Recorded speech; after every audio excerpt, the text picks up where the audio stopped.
The moment Emily pushed open the glass door of the small downtown deli, a gust of cold autumn air followed her inside, brushing against her thin cardigan as if reminding her of everything she had been running from: unpaid bills, eviction notices, and the quiet ache of loneliness that had settled into her bones.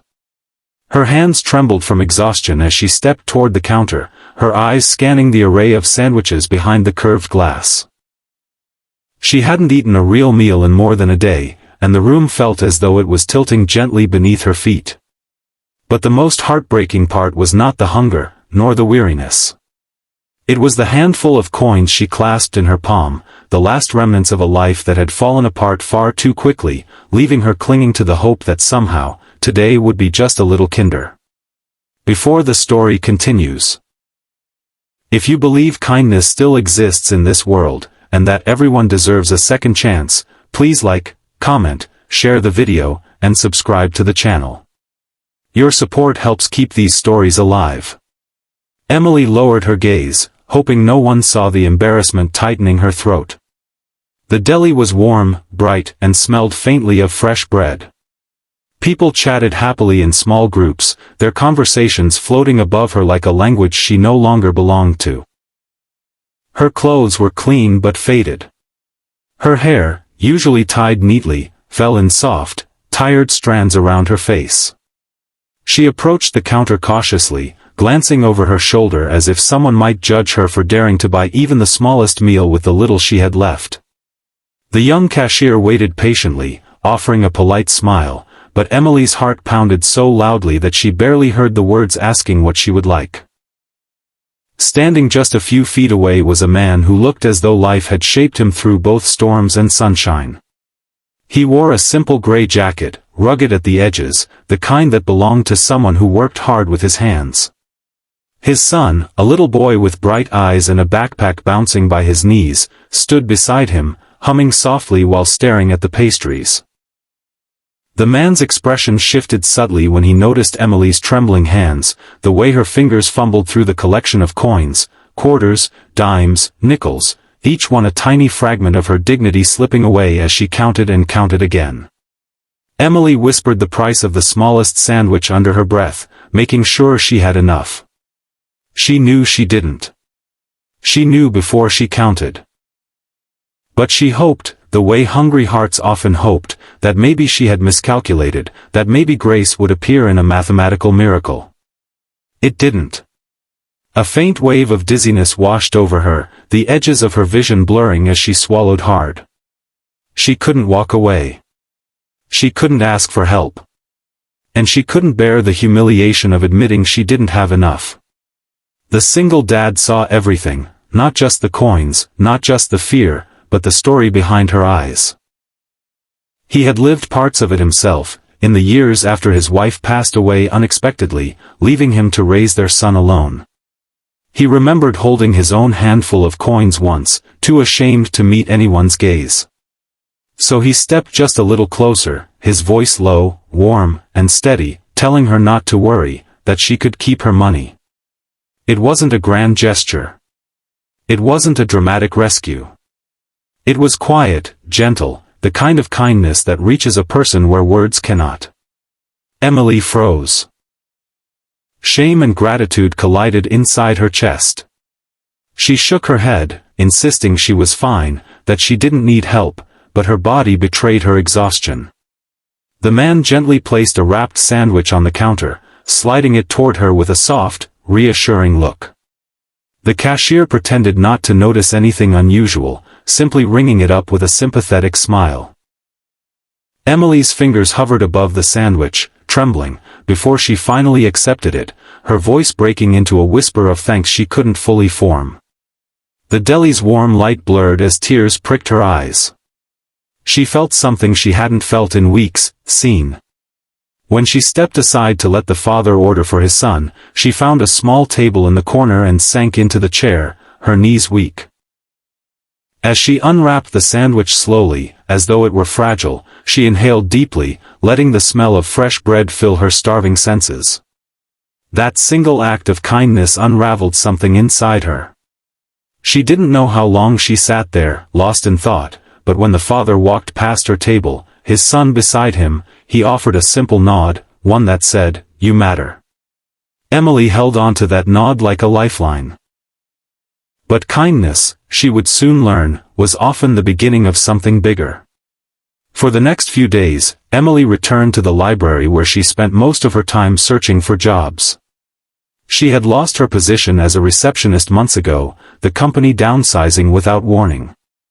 Her savings disappeared almost instantly under the weight of rent, utilities, and medical bills from a car accident she'd been in the year before.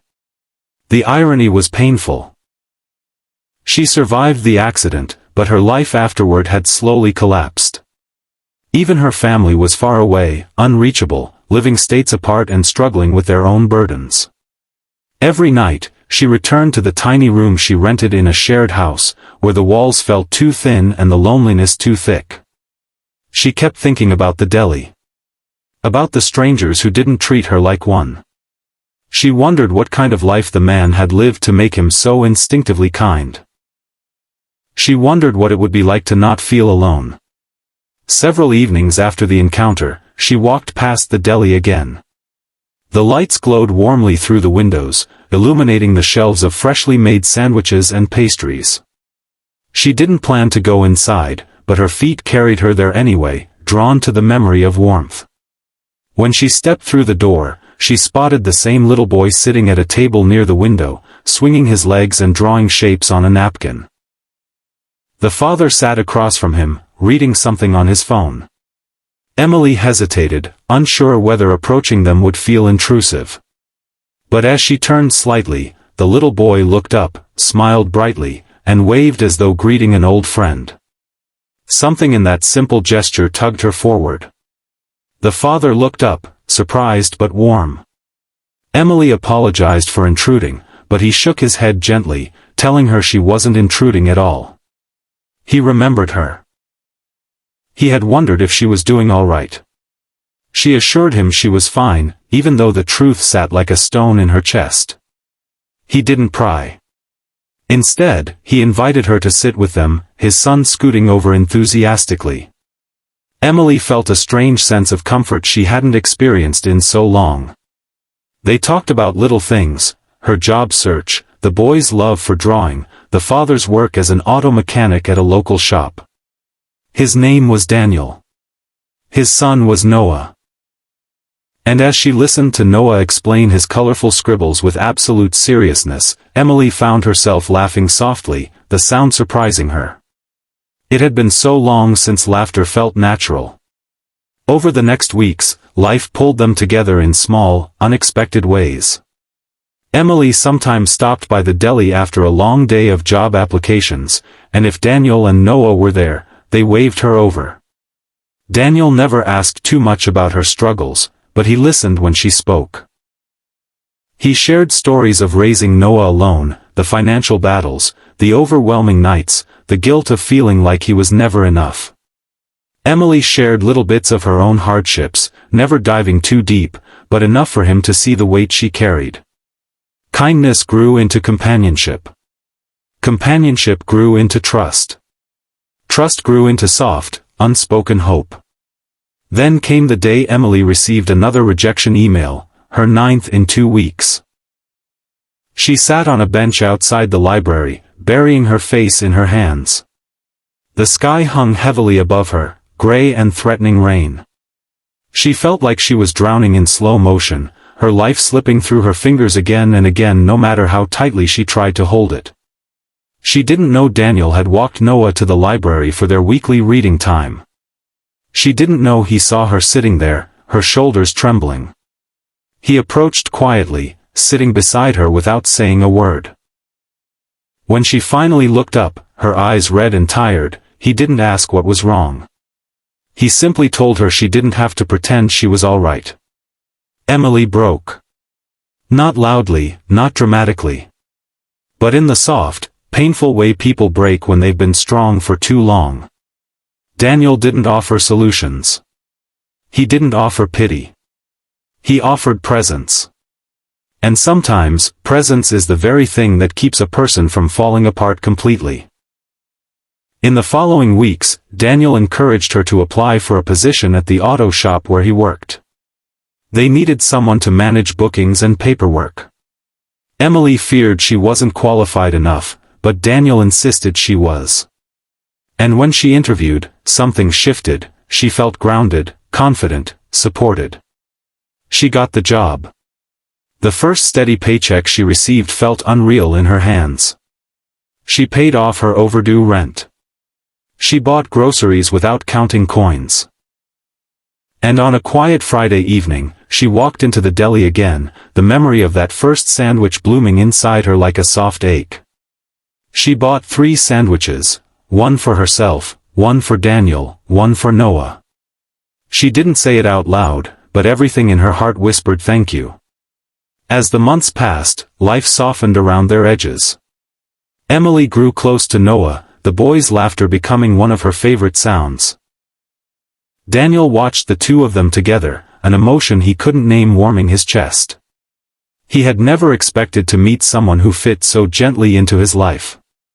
One evening, as the sun dipped in a wash of gold across the parking lot outside the deli, the same deli where everything quietly began, Emily realized something had changed in her.